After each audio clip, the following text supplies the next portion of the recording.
Hello there everyone, it's Nat here, aka the Wolf of Watertown, and today we got a very important topic to discuss. If you notice, yes, I am in a new location. I just recently moved to a new home, which I'm very excited about, and I'll be making a video in the future to talk about how that deal went and all the details that are involved in it. But as of today, we're going to be talking about something even more important than my most recent deal, and that is the emergency fund. Now, this is personal finance 101. This is right at the basics. And a lot of people want to skip past this step, but it is extremely important. Now, your emergency fund is something that should be established before you start working on all these fancy things you see on either my channel or other personal finance channels. Generally speaking, when you hear about the emergency fund, you'll see that it's recommended that you have 3 to 6 months of expenses saved. And that's what comprises of your actual emergency fund. This isn't really specific and it leaves room for interpretation, which I don't really like.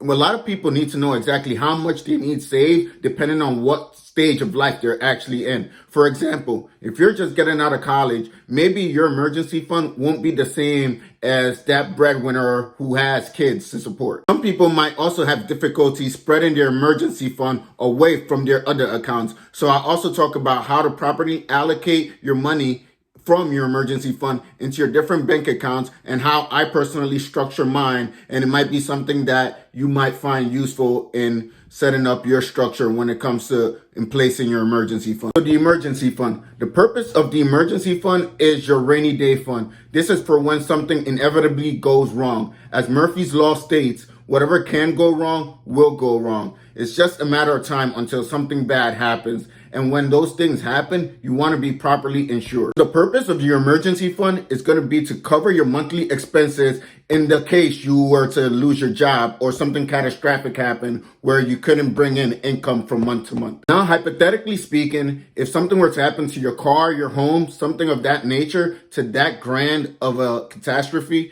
you should have insurance in which you would just be paying the deductible. So you'd be taking that money from your emergency fund, paying that minimum, and then getting it replaced or whatever repair is done. So that's your primary. However, in the case you were to lose a job, let's say your expenses are your lights, your cell phone bill, anything you can think of, anything that you pay a monthly payment on that is recurring, that is your expense, and that is what your emergency fund is meant to cover. Now, if you're in a dual income family, meaning you and your partner both work and bring in money that you both live off of to support the family, then you can afford to have only 3 months of expenses in your emergency fund funded. Now, the idea behind this is that even if one of you were to lose your job or temporarily be unable to work, you guys can still live off of the income of the other partner while the other one gets on their feet. And if you're single, then you don't have the luxury of having a dual income, which means that you're expected to have 6 months of your expenses kept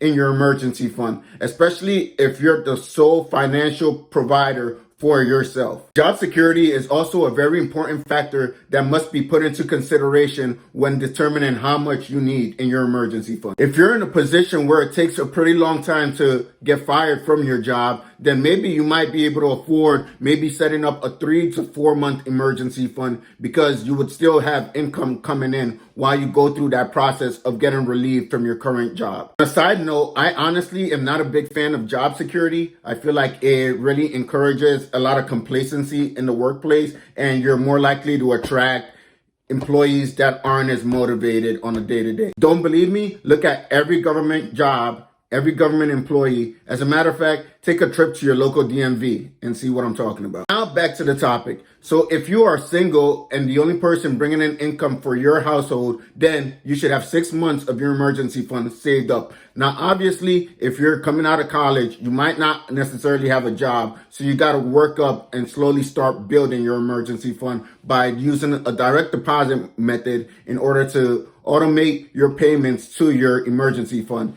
In a way, you're paying yourself first. Now, a lot of high income earners might disagree with me. Imagine maybe you're single and you bring in well over 6 figures. Well, this is the problem with that. Typically speaking, the more income you make, the more monthly expenses you have. Additionally, if you happen to be a high top tier employee at your place of business, if you were to get relieved, there's only so many of those positions available throughout the country. Realistically, you're going to want a job that replaces your current job that pays about the same or more, and you're going to want the same autonomy in your workplace or the same power and control you had in your former position. And 9 times out of 10, finding a job that will match the same top tier position you are in is going to require you to have to move. And for this reason, your relocation expenses are all going to have to be factored into your emergency fund.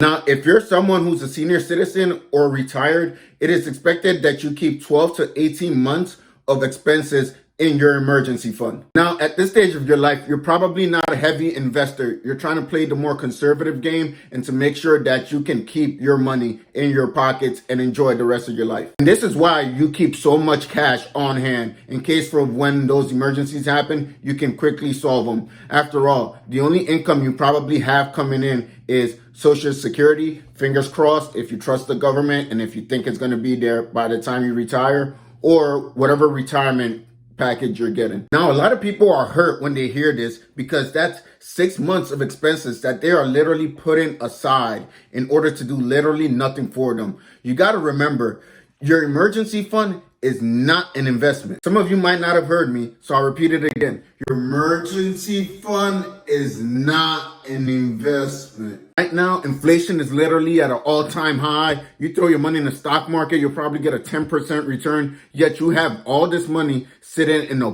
0.05% interest rate savings account, and it seems like a very stupid decision to do. However, we all have a plan for when things are going good, but no one really expects things to go wrong. And when these unforeseen bad things happen, you'll be very grateful and thankful that you kept your emergency fund intact. Your emergency fund is what's going to keep you from getting into financial trouble, and it's going to keep you from getting yourself into debt. Now, I've structured my emergency fund a few different ways in the past, but this is the way that I currently do it, and I find this to be the most useful. So hopefully you guys find this useful as well. So I have my emergency fund broken down in 4 different ways. In the Army, we have what's known as a PACE plan. So you have your primary, your alternate, your contingency, and your emergency. So let's just make up a hypothetical situation right now. So let's say, for example, we're using myself and I'm a single person. So I'm going to save 6 months of expenses for my emergency fund. And just to simplify it even more, we're going to say that this comes out to $10,000 over the 6 months. So your primary is going to be a high yield savings account. Now, high yield savings accounts are typically going to be online. And at best, even pre-COVID, the best interest rate I found was just over 2%. But right now, with the current times, you'll probably get a 0.5% APY. So you'll keep about 50% of your total emergency fund inside this high yield savings account that you have online. Now, this account is usually going to take about 2 to 3 days to do the electric transfer from it to get from your online account into your personal account in the case you needed the money to actually pay for something. I find that this barrier to actually reaching the money makes it so that you're less inclined to actually pull money from your emergency fund for any silly expense that comes up. So in this case, if my emergency fund total was $10,000, I would keep at least $5,000 in my high yield savings account as my primary, and that is my PACE. Your alternate is going to be either a check-ins or a savings account. Now, this is when you got to be kind of honest with yourself. If you're someone who really has a hard time saving money, and you know if that emergency fund money is sitting in your personal check-ins account that you're going to touch it, then I highly recommend creating either an alternate checking account or an alternate savings account. And then you put that money in that account, and you always keep the debit card at home, locked away so you don't touch it at all.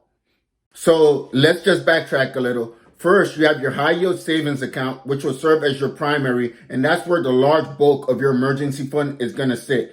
And we use in this example $10,000. So you'll take $5,000 and put it in that high yield savings account, collecting about 0.5% interest.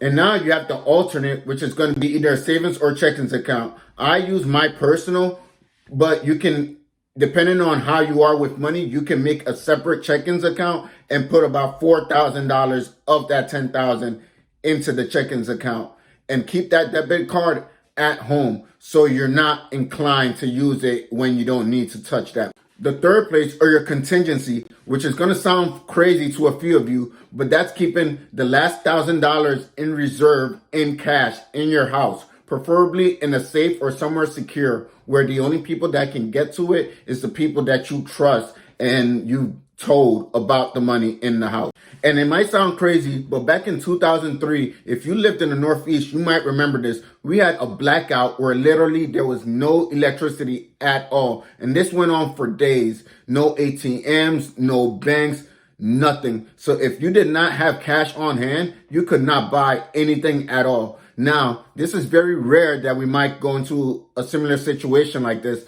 But then again, in case we do end up in this situation, you're going to be prepared. I'm going to be prepared. Hey, none of us thought COVID was going to come and be a thing where we'd be stuck in the house for years to come, but it sure as hell did become a thing. Now, the last letter, the E in the PACE plan, is what I don't even want to mention. Almost keep it so far in your reserves that you absolutely positively try to avoid it at any cost.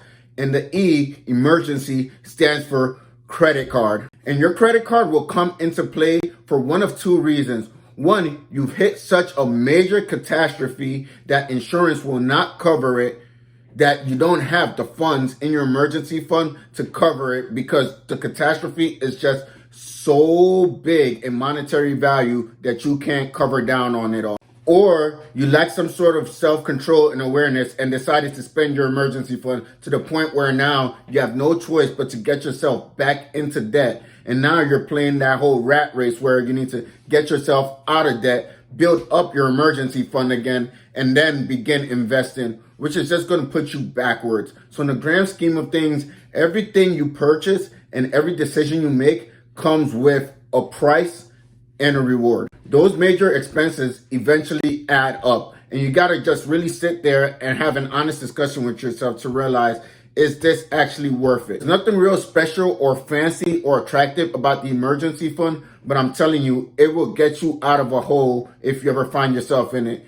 For me personally, I invest in real estate, so it's very important that I have this cash on reserve in case something bad were to happen, in case I need to replace an HVAC system, a roof, anything of that sort. I'm not worried because I know I have the money in order to cover those expenses. And if you are investing in real estate, or if it's something you're looking to get into, you should always calculate for capital expenditure in your monthly expenses. Now, this is money that you calculate for each month, and you auto deposit it into one of your accounts. And then over time, that money will build up, and that will cover any major expenses that come with the home. Maybe you won't be changing your roof today, but you can predict that every 15 to 30 years, you'll need a new roof. So that money that you're putting aside each month is going to be able to cover that expense 10, 15, 30 years down the line. Yeah, so the emergency fund isn't really an attractive thing. People don't really like to save. People don't want to talk about it, but you can see how it's very important. So I hope you guys got something out of this video today.